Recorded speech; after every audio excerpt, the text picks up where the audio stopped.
If your Desi parents immigrated to the United States after the late 60s or 70s like mine did, you actually have Black civil rights activists to thank for that. And in honor of Black History Month, I thought I would share this history that I learned only a couple of years ago. But did you know that Black civil rights activism is actually the reason for so many of the immigration policies that changed in the 60s to allow our Desi parents to come to the United States and actually set them up for success in this country? So the civil rights movement actually shed light on a lot of the previously racist immigration policies in the United States, and it led to the passing of the 1965 Immigration and Nationality Act, which then allowed for the selective entry of non-European citizens into the United States.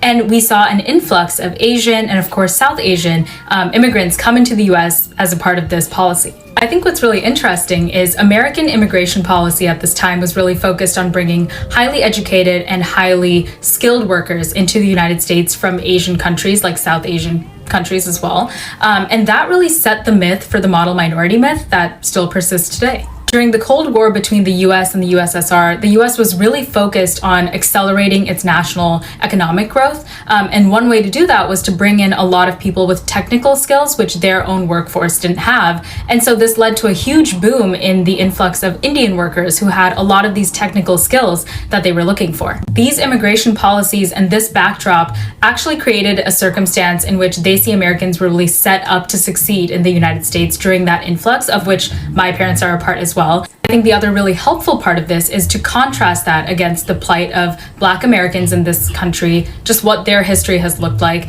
And when people use the model minority myth to put down the Black community, I think it's really important for us to remember this history, remember that we owe a lot of that success to the Black community itself, and really use that as a springboard for solidarity instead of allowing people to use the model minority myth to drive a wedge between our two communities. I always tell people the day the Latino, African American, Asian, and other communities realize that they share the same oppressor is the day we start winning. But the problem is our communities are divided. For Asian Americans and for African Americans, we probably have one of the worst relationships between any community. Well, that if it wasn't for the civil rights movement, Yes. there would not be 22 million Asian Americans in this country.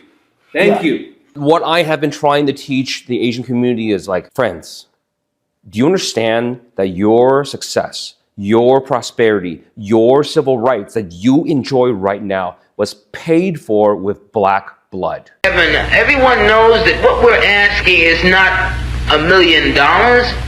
What we're asking for is humanity. We're asking to be allowed to live like human beings. And God, you tell us that this is too much to ask.